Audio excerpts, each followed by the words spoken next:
নমস্কাৰ সকলোকে দীপান্বিতাৰ আন্তৰিক শুভেচ্ছা জ্ঞাপন কৰি আজিৰ ব্লগটো ষ্টাৰ্ট কৰিব লৈছো। আমি কালি স্কুলত প্ৰি দেৱালী সেলিব্ৰেট কৰিলো আৰু কি কৰিলো সেইসমূহ আপোনালোকক দেখুৱাই দিম আৰু কাইলে দেৱালী যেহেতু গতিকে ব্লগটো কাইলৈলৈকে দেখাই যাম, গতিকে আপোনালোকে ভিডিঅ'টো শেষলৈকে চাই থাকিব। দেৱালী উপলক্ষে আমাৰ বিদ্যালয়ত লটাৰী খেলাৰ আয়োজন কৰা হৈছিল, তাৰে কিছুমান দৃশ্যাংশ আপোনালোকক দেখুৱাব বিচাৰিছো।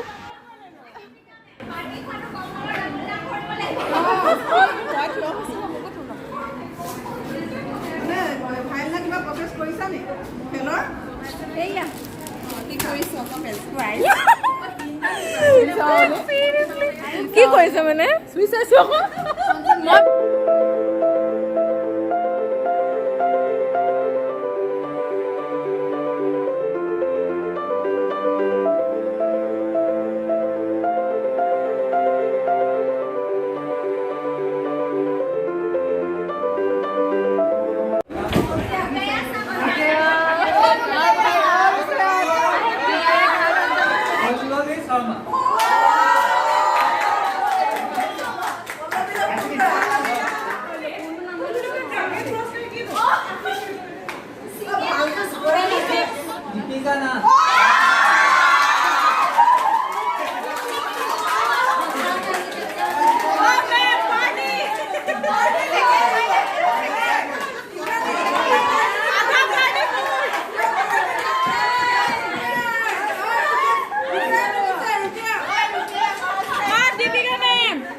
স্কুলৰ পৰা ওলাই আমি এখন ৰেষ্টুৰেণ্টলৈ গলো।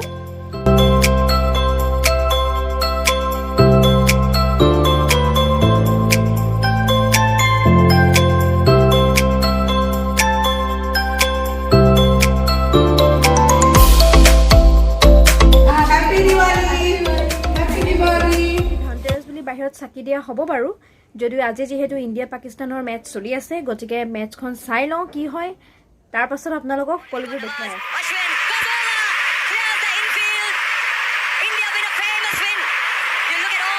গম পাইছে যে ইণ্ডিয়া জিকি গ'ল আৰু বহুত ভাল লাগিছে আজি, কাৰণ দীপান্বিতা আৰু লগতে পাকিস্তানৰ লগত ইণ্ডিয়াৰ মেটচ জিকি গৈছে, গতিকে আগলৈ দেখাই যাম, আপোনালোকে চাই থাকিব।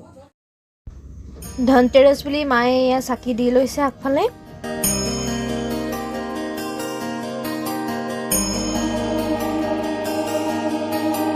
এতিয়া অলপ ওলাই আহিছোঁ, ঘৰৰ ওচৰতে লটাৰী খেল এখন হৈছিলে, গতিকে তাতে অলপ খেলিবলৈ বুলি ওলাই আহিলোঁ।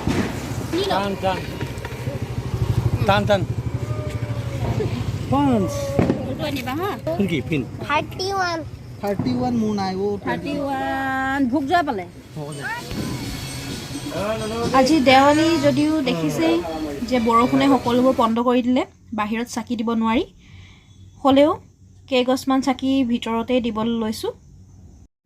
গম পাইছেই যিহেতু ইমান বৰষুণ আৰু লগতে ইমান বতাহ মাৰি আছে, গতিকে চাকি গছ নুমাই নাযায় যাতে, তাৰ কাৰণে এইদৰে ব্যৱস্থা কৰি ল'বলগীয়া হৈছে।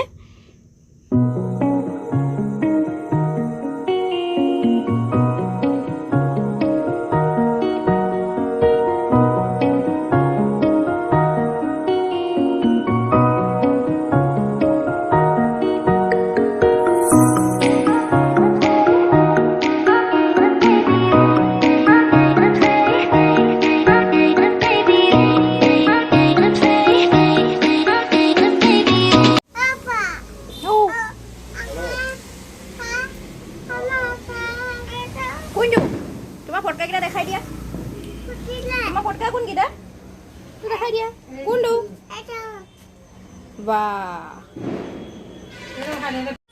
হেপী দেৱালী কৈ দে মই